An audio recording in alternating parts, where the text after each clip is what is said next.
Caso Bernardo, polícia suspende buscas em rodovia onde o pai disse ter jogado o corpo, mas vai reconstituir o crime para encontrar o menino. Combate ao tráfico, polícia prende criminosos que vendiam drogas pelo WhatsApp. Clima, estudo revela que a temperatura no DF deve aumentar mais de 6 graus até o ano 2100. E mais, um especialista esclarece o aumento no número de casos de AIDS em idosos. Boa noite, eu sou Juliana Cury e o Band Cidade segunda edição já está no ar. Seja muito bem-vindo.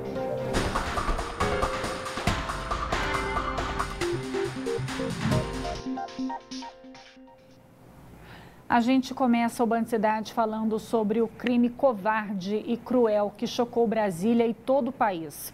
O assassino confesso do próprio filho, Paulo Roberto Osório, teve a prisão convertida em preventiva, ou seja, não tem previsão de deixar a cadeia.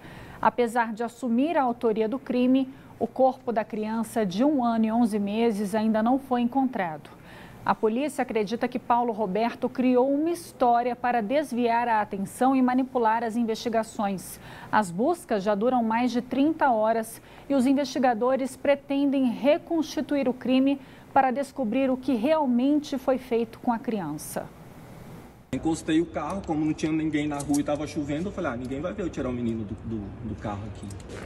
Quanto tempo? Passei, joguei no meio do mato, assim, o corpo e saí.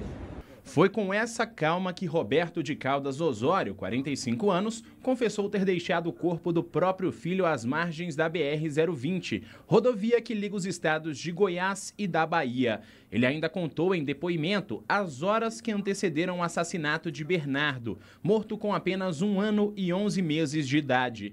Disse que deu remédios de uso controlado para a criança dormir durante a viagem. O copo que ele usava normalmente para tomar banho. Quando eu olhei no retrovisor, ele estava com a cabeça muito de lado, assim. Desde ontem, a polícia faz buscas na região. Ele pode estar mentindo quanto ao local, né? Então, daqui a Luiz Eduardo, né, são quase mais de 500 quilômetros, né? Ele pode estar mentindo para a polícia, né, em relação ao local onde ele disse, né? Até porque ele estava muito confuso, né?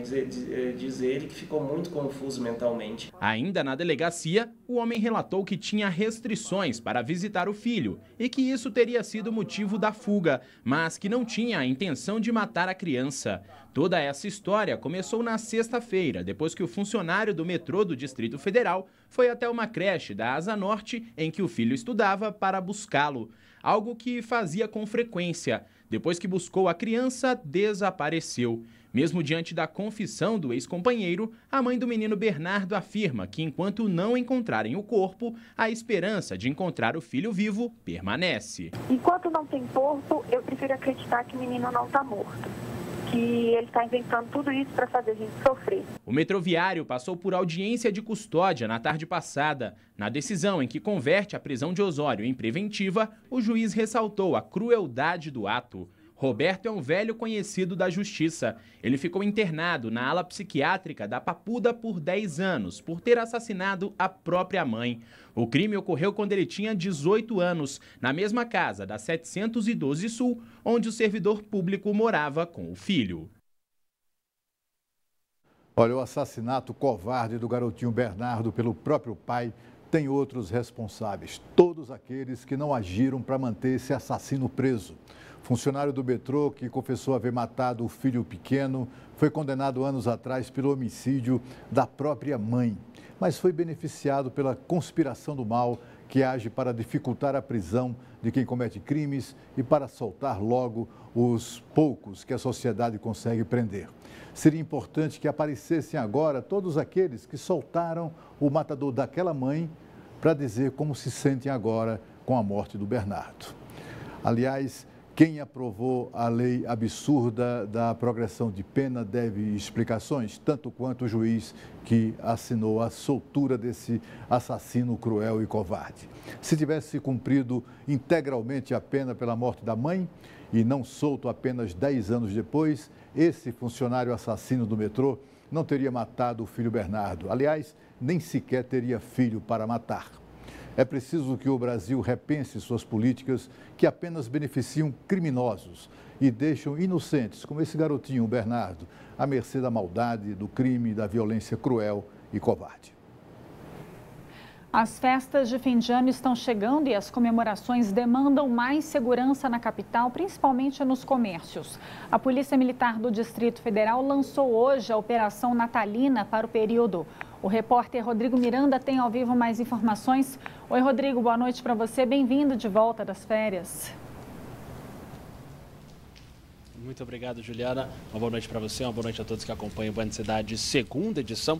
Essa operação da Polícia Militar aí é para reforçar o efetivo nas ruas. Então, no meio de semana, aí, durante a semana, vamos assim dizer, vão ter 750 policiais a mais rodando nas ruas do Distrito Federal. E nos feriados e finais de semana serão 1.500 policiais a mais nas ruas. Ou seja, sábado, 1.500 policiais, domingo, 1.500 policiais, então tudo isso para garantir a segurança. Eu estou aqui com o coronel da Polícia Militar, Agrício da Silva, que vai falar mais sobre essa operação com a gente. Uma boa noite, coronel. Tudo isso para tentar evitar casos aí que são frequentes nessa época do ano, os crimes de oportunidade. Rodrigo, boa noite a todos. Final de ano, época de festa, a população recebeu o 13º e naturalmente busca a região comercial, busca os bancos para organizar suas festas de final de ano. Então a tendência é que os crimes de oportunidade possam aumentar. A Polícia Militar então estará atuando, como você falou. A partir de segunda-feira nós já começamos o nosso policiamento de intensificação natalina. Esse policiamento será conduzido até o dia 10 de janeiro do ano que vem. E nós intensificaremos o policiamento então nas áreas comerciais, nas regiões bancárias, justamente para coibir qualquer tipo de ilícito penal que porventura venha acontecer e assim garantir a segurança da comunidade. Agora, vai ter polícia na rua, mas a população precisa também ficar atenta. Quais são as dicas aí de segurança? Com certeza. Estaremos empregando 750 homens durante a semana, todos os dias, 1.500 aos finais de semana, mas a população também pode nos ajudar seguindo algumas orientações de segurança, como por exemplo, quando for ao banco, não sacar um volume vultuoso de dinheiro, para evitar aquele crime chamado de saidinha de banco. Quando estiver no shopping, nas lojas fazendo as suas compras, ter um zelo maior com os seus pertences, não deixar jogado no chão, para não serem vítimas de furto. Agora, regiões específicas aí que vão ganhar um reforço especial, área central de Brasília? Área central de Brasília, centro da Ceilândia, área comercial de Taguatinga, centro do Gama. Toda a região onde tiver um centro comercial grande, a Polícia Militar estará presente, garantindo a segurança da população. Muito obrigado, coronel, pelas informações. É isso. Segurança reforçada aqui no final de ano no Distrito Federal, Juliana. Obrigada, Rodrigo. Boa noite para vocês. Avanço no combate ao crime. O Ministério da Justiça anunciou hoje um reforço de dados no Banco Nacional de Perfis Genéticos. Neste ano, o sistema foi atualizado com 60 mil novos dados de criminosos condenados e também com um cadastro de vestígios coletados em cenas de crime. O esforço é uma parceria entre governos estaduais e federal. Coleta, analisa e confronta com dados cadastrados no banco de dados. Algo que deveria fazer parte do cotidiano das polícias Brasil afora. Mas não é bem assim. Essa é uma prática adotada desde 2012, quando uma lei foi aprovada. No entanto, durante 6 anos, pouco se avançou. Nesse período, apenas 7 mil perfis foram coletados. Mas este ano, o Ministério da Justiça estabeleceu uma meta para melhorar o cruzamento de dados a partir da coleta e do cadastro. Em 2019, 67 mil perfis genéticos de criminosos condenados fazem parte do banco de dados. O coordenador da Rede Integrada de Bancos de Perfis Genéticos, Guilherme Jacques, avalia que com o abastecimento de informações, os crimes poderão ser esclarecidos mais rápido. Existe um crime que aconteceu hoje. Eu não sei quem cometeu, eu coleto o vestígio e comparo com aquele banco de dados. Se aquele criminoso já está cadastrado no banco de dados, o banco de dados diz, foi esse. Se não está, não tem o que dizer. Então, por isso a importância desse banco estar bem alimentado. Sem contar que poderá ser feito o cruzamento de dados coletados em diferentes partes do país, já que há a integração dos bancos genéticos de todos os estados. Cada estado tem o seu banco de dados e eles todos conversam por meio desse Banco Nacional de Perfis Genéticos. Então, o caso da Raquel Genofre aconteceu exatamente isso. O crime aconteceu em Curitiba. Anos depois, tinham preso no interior de São Paulo, o DNA dele foi coletado, foi para o banco de dados. Então, no Banco Nacional que aconteceu essa correlação, ligando esse condenado que estava em São Paulo com o crime que estava há 11 anos sem solução, que aconteceu lá em Curitiba. Atualmente, os perfis coletados são de criminosos que praticaram crimes considerados graves, como estupro, homicídio e sequestro. Mas o ministro da Justiça espera que seja ampliado para pessoas que tenham praticado outros tipos de delito. Não adianta nada ter uma investigação exitosa se a pessoa, mesmo culpada, com prova acima de qualquer dúvida razoável, nunca cumpre a pena. Então, o que nós conseguimos ali, algo que não é trivial, é estabelecer que a partir da condenação em primeira instância, em casos julgados pelo júri, que basicamente são assassinatos, a pena já começa a ser executada. Um laudo da Nova Cap apontou infiltrações em diversos pontos da rodoviária do Plano Piloto e, por isso, será formado um grupo de trabalho. Os detalhes ao vivo com o Cláudio Marcos. Oi, Cláudio, boa noite para você. Mais problema na rodoviária, né? Boa noite para você, boa noite a todos que acompanham a gente. É isso, mais problemas. E esse grupo de trabalho, então, vai acompanhar essa etapa final agora dessas obras, né? São 10 dias, o governo diz que mais 10 dias essa etapa deve ser concluída. O que eles fizeram? Eles fizeram melhorias na parte elétrica, instalação de lâmpadas de LED e também algumas melhorias nas plataformas de embarque e também de desembarque. São 36 milhões de reais que foram investidos.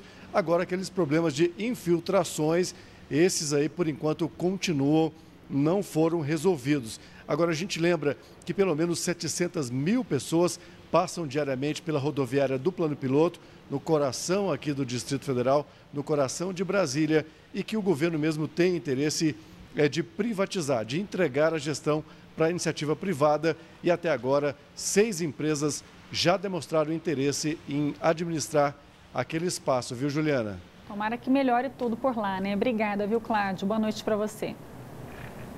Nós mostramos aqui no Band Cidade que choveu forte ontem em vários pontos do DF. E o reflexo da tempestade pôde ser visto hoje de manhã em algumas regiões. Na 411 Sul, por exemplo, o vendaval derrubou uma árvore de 20 metros de altura. A árvore caiu em cima desse prédio. Por sorte, ninguém se feriu, mas o susto foi grande. O susto foi terrível, cara.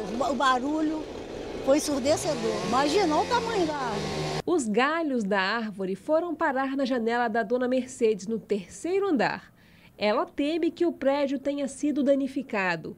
Do outro lado da estrutura, é possível ver partes da copa da árvore passando pelo teto. As janelas estão fechadas, que não dá para abrir e a gente não sabe. Pelo que eu fiquei sabendo que minha vizinha me falou, acho que, como nossas janelas são de alumínio, o peso do tronco pode ter deslocado as janelas. O Corpo de Bombeiros começou o processo de retirada da árvore logo cedo e teve até plateia. A dona Nelly mora no prédio há 45 anos e desceu com cadeira e tudo, especialmente para assistir a equipe trabalhar. Tô sem TV, sem Sky, sem nada. E aí você veio aqui agora para assistir derrubar? Aqui porque eu tô com medo da minha janela cair.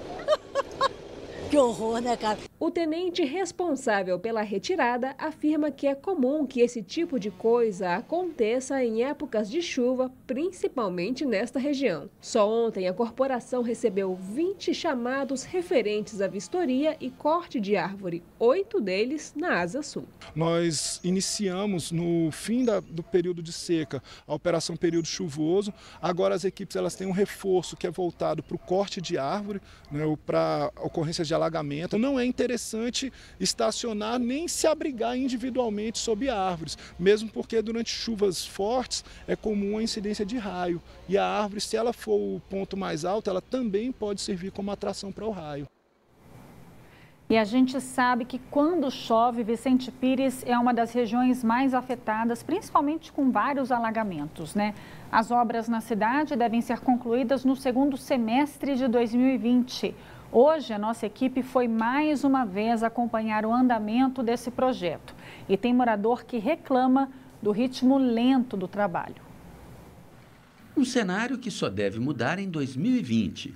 Essa é a previsão do governo para a entrega das obras de Vicente Pires. Enquanto isso, os moradores convivem com poeira, máquinas e operários nas pistas. Quer dizer, de vez em quando. Na rua do seu Eurípides, por exemplo, as obras ficaram paradas por 3 meses e só voltaram nas últimas semanas. Nós somos maravilhosos na hora de recolher imposto. Na hora de pagar IPTU, na hora de pagar todos os nossos impostos, nós somos maravilhosos para o governo. O que nós queremos é transparência, é verdade, é transparência, só isso. E pelo que ele diz, não é difícil encontrar ruas que ainda esperam a chegada das obras. Aqui na Rua 7, se você for, tá uma brincadeira. Sabe, se chover você não passa. Carros que não tiver tração dianteira, não tiver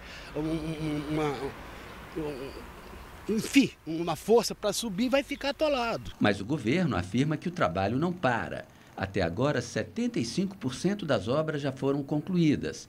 Entre elas, a drenagem das ruas 3 e 8, que tradicionalmente alagam quando chove. São momentos sazonais, né?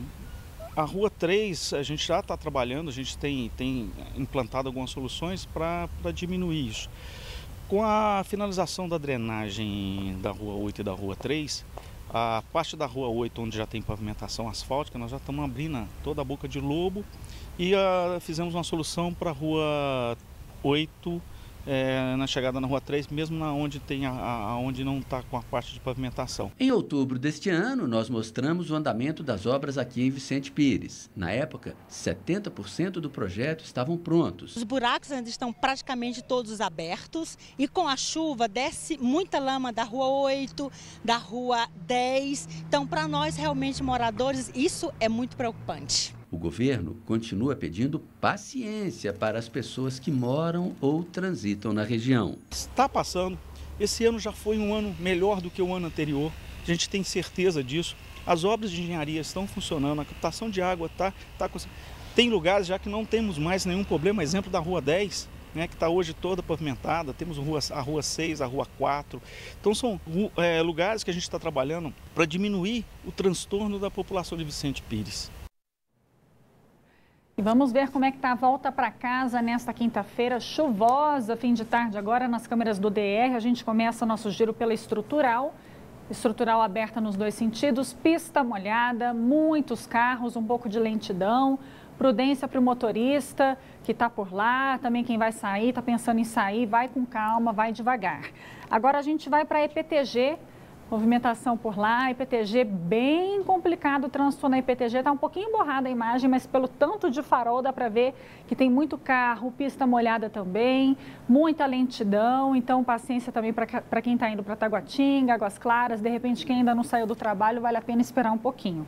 Agora a gente vai para a EPNB, ver a movimentação por lá, EPNB, nossa, EPNB bem complicado também o trânsito por lá, na EPNB ali naquele balão que já sobe para o Riacho Fundo, entra ali para o Pistão Sul, muita movimentação, muita lentidão, trânsito praticamente parado. E a gente termina o nosso giro na EPGU. EPGU é a pista mais tranquila que a gente vê agora, os carros parecem que estão andando na velocidade da pista, mas o asfalto está molhado, né? Então, muita paciência, não precisa ter pressa. O motorista é melhor chegar em casa bem do que ficar correndo na pista molhada, colocando em risco todo mundo, né? E olha que dado preocupante. Um estudo revelou que a temperatura aqui no DF deve aumentar cerca de 6 graus até 2100. As informações com o Leandro Aislan, direto do estúdio da Band News FM. Oi, Leandro, boa noite para você. As gerações futuras vão passar muito calor, né?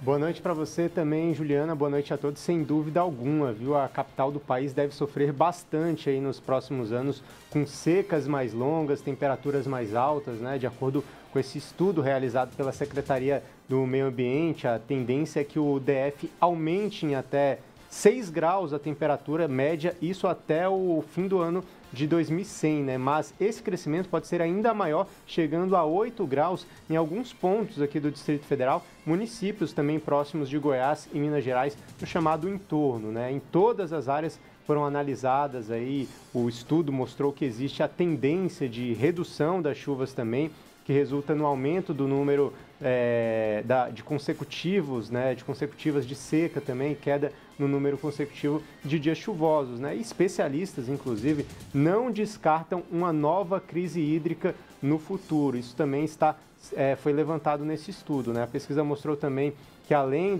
do aumento da temperatura, a média nos registros da umidade relativa do ar deve diminuir, saindo dos atuais 35% a 55% ao ano, como é atualmente, né, para 20% a 45% no final deste século, números que realmente preocupam, Juliana. Sim, a fatura sempre chega, a gente tem que cuidar bem do meio ambiente, né? Obrigada, viu, Aislan? Boa noite para você. Boa noite. A seguir, vamos conversar com um especialista sobre o número crescente de casos de AIDS em idosos. Você vê agora imagens ao vivo do trânsito na ponte JK. O Band Cidade volta já já.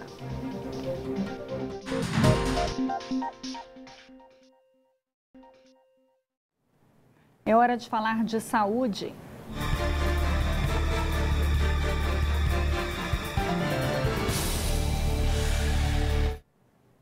Estamos no dezembro vermelho, mês de combate à AIDS, e hoje vamos falar sobre os casos da doença em idosos. De acordo com o boletim epidemiológico mais recente do Ministério da Saúde, os registros de HIV na população idosa sobem a cada ano, principalmente em mulheres. A gente conversa agora com o infectologista Leandro Machado sobre essa estatística preocupante. Doutor Leandro, boa noite, seja bem-vindo. Obrigado. Doutor Leandro, por que está subindo o número de casos em idosos? São casos novos ou diagnóstico tardio? As duas coisas. Uma coisa é aquela pessoa que tinha um diagnóstico já de HIV na idade jovem e devido aos tratamentos ele conseguiu chegar na idade mais idosa. E existe aumento de casos novos em idade mais avançada. Por que isso? Novas drogas, novos tratamentos fizeram com que a vida sexual do idoso ela ficasse mais ativa. E é uma população que não foi acostumada com preservativo, PrEP, PEP, que são medidas de prevenção ao HIV. E não existe campanha voltada para essa população. Então acaba que o número de HIV ele vem aumentando pela vida sexual que voltou a ser ativa sem campanhas ou medidas para educar essa população. Então, eles não têm muita informação, acham que não vão pegar a doença, Sim, né? acham que não vão pegar a doença. Agora, doutor, quais são os sintomas, né? Pode ser uma doença silenciosa, pode apresentar sintomas tardios em alguns casos? O HIV a gente pode dividir da fase aguda e a AIDS, que é quando você começa a apresentar a manifestação da imunossupressão. Na fase aguda, pode ser igual uma dengue. Pode ter dor no corpo, febre e passa... muitas vezes a gente acha que é uma virose. E quando a imunidade está baixa, quando você começa a apresentar doenças que você não apresentaria, e aí é que se faz o diagnóstico de HIV, de AIDS no caso. E aí a AIDS já é um quadro bem mais preocupante Sim, da doença, é uma né? manifestação clínica da imunidade que está baixa. Você começa a apresentar doenças que você não ia apresentar se a sua imunidade estivesse normal. Esse é o alerta, né? Esse é aí que a pessoa deve procurar um médico, um especialista. Na verdade, a pessoa deve fazer teste para HIV todo ano. Se ela tem vida sexual ativa, independente se parceiro fixo ou não, ela deve fazer teste para HIV todo ano. Porque quanto mais cedo você iniciar tratamento, menor a chance de evoluir para a forma clínica da AIDS. E uma vez com forma clínica da AIDS, você vai iniciar tratamento, você vai recuperar a sua imunidade, mas pode ter sequelas, por exemplo, de uma infecção fúngica em sistema nervoso central. Então, você não quer chegar nesse ponto da AIDS. Então, a gente quer o quê? O mundo ideal, fazer diagnóstico precoce e iniciar tratamento de forma precoce.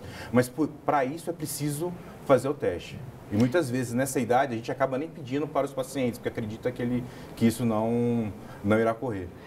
Os médicos deviam pedir e o paciente, não importa a idade, deveria pedir também. Porque hoje você consegue fazer teste pela farmácia, você consegue fazer teste pela rodoviária, é muito fácil você fazer teste. Você vai em qualquer laboratório, você consegue fazer teste sem pedido médico.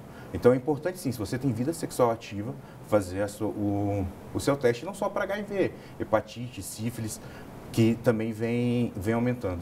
Agora, doutor, uma vez que você faz o tratamento, a expectativa de vida é a mesma de uma pessoa que não tem a doença? Sim, isso é importante. A gente não tem cura, mas tem tratamento. E uma vez que a gente conseguiu indetectar a tua carga viral, que a sua carga viral ficou indetectável, você até para de transmitir a doença. E não tendo o vírus, a sua imunidade não cai, você não apresenta a AIDS. Então, isso é importante. Ótimo. E a população idosa deve ficar mais atenta, então fico alerta para todos. Obrigada, viu, doutor? Boa noite. Agradeço. Você vê agora imagens do trânsito na Épia Norte, subida do Colorado. O Band Cidade volta daqui a pouco.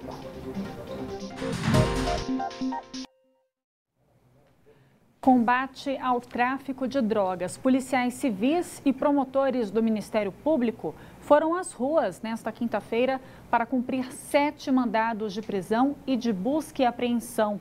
Na mira, uma rede de traficantes que vendia drogas em todo o DF, mas de um jeitinho diferente. Olha só, o cliente ligava ou mandava o WhatsApp e o grupo fazia a entrega.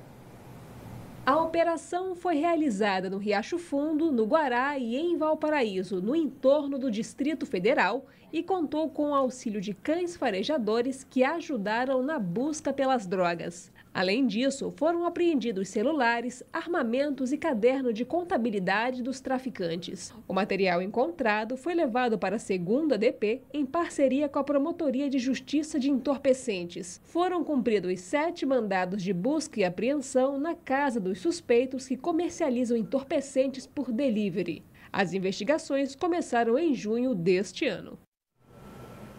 E essa é para os concurseiros. A Polícia Civil do DF divulgou hoje o edital do concurso para escrivão. Ao todo serão 300 vagas, sendo 60 destinadas a pessoas negras e 15 para portadores de necessidades especiais. A prova será no dia 15 de março do ano que vem, hein? As inscrições serão abertas no dia 22 de janeiro. Podem ser feitas pelo site sebrasp.org.br, que aparece aí na sua tela. E os candidatos devem ter nível superior completo em qualquer área. Reforçando que aqui na Band você tem um canal direto para fazer denúncias, mandar vídeos, mostrar os problemas aí de onde você mora. É o nosso WhatsApp, o número é o 999769204. Por hoje é isso, obrigada pela sua companhia. Vem aí o Jornal da Band. Tchau, tchau. Até amanhã.